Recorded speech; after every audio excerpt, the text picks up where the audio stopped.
हमने देखा है कि इस वक्त बलूचिस्तान के अंदर भारतीय प्रॉक्सी वॉर अपने अरूज पे है और आज एक जो अफसोसनाक वाकया पेश आया लोरालाई में नौ पंजाबी जो मजदूर हैं उनको बस से उतार के उनके शनाख्ती कार्ड देख के उनकी एथनिसिटी को वेरीफाई करने के बाद उन्हें गोली मार दी गई है। कोयटा से लाहौर जाने वाली मुसाफिर बसों से 9 मुसाफिरों को अगवा करने के बाद योब में आज कत्ल किया गया है। असिस्टेंट कमिश्नर योब नवीद आलम ने कहा कि दर्दों ने मुसाफिरों को बसों से उतारकर शिनाख्त किया, उसके बाद कत्ल किया।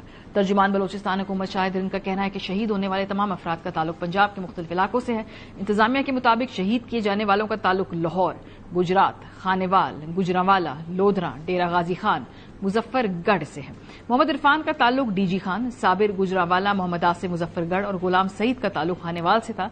मोहम्मद जुनेद का ताल्लुक लाहौर, मोहम्मद बिलाल का अटक और बिलावल का ताल्लुक गुजरात से था। इंतजामिया ने बताया कि 2 भाई जाबिर और उस्मान का ताल्लुक लोधरा की तहसील दुनियापुर से था।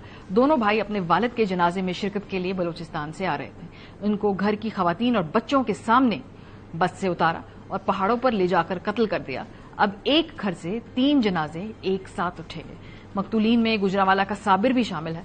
साबिर बलूचिस्तान में पकवान सेंटर पर काम करता था। वो घर का वाहिद कफील और 15 साल से बलूचिस्तान में काम कर रहा था, जबकि साबिर के 4 बच्चे हैं और बड़े बेटे की उम्र 14 साल है। मुजफ्फरगढ़ के मोहम्मद आसिफ की 3 माह कबल ही शादी हुई थी। खानेवाल का गुलाम सईद अपने बीमार वालिद की तीमारदारी के लिए वापस आ रहा था। गुलाम सईद की सबसे छोटी बेटी की उम्र सिर्फ 4 माह है। इस वाकये में जाँ बहक होने वालों के वुरसा का क्या कहना है, सुनिए। हमारे वालिद साहब की डेथ हुई है। आज 9 बजे जनाजा था। उसमें शिरकत के लिए हमारी फैमिली के 10 मेंबर आ रहे थे, जिनमें से 2 को दहशतगर्दों ने उतार लिया। रात गए हमें इतला मिले कि उनको शहीद कर दिया गया है। मोहम्मद आसिफ वाल सुल्तान महमूद को सकरा मौजा फतेह सुल्तान गरी हैशी है कि को सफर दो आला पहलो वाला इसे को लोग बेदर्दी दलाल दहशतगर्द की सूरत में कत्ल कर देता गया। जब कोई भी गरीब शख्स अपना घर छोड़ के किसी और सूबे में, किसी और देश में जाता है तो अपनी खुशी से नहीं जाता।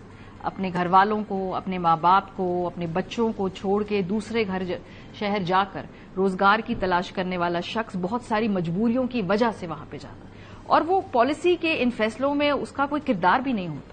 हाँ, लेकिन इन पॉलिसी के फैसलों के नतीजे के अंदर हम देखते हैं कि दहशतगर्दी की जो बढ़ती हुई लहर है उसमें सबसे पहला शिकार यही गरीब मजदूर बनता है और हमने देखा है कि गुज़श्ता चंद माह के अंदर इन वाकयात में बहुत तेजी आ रही है।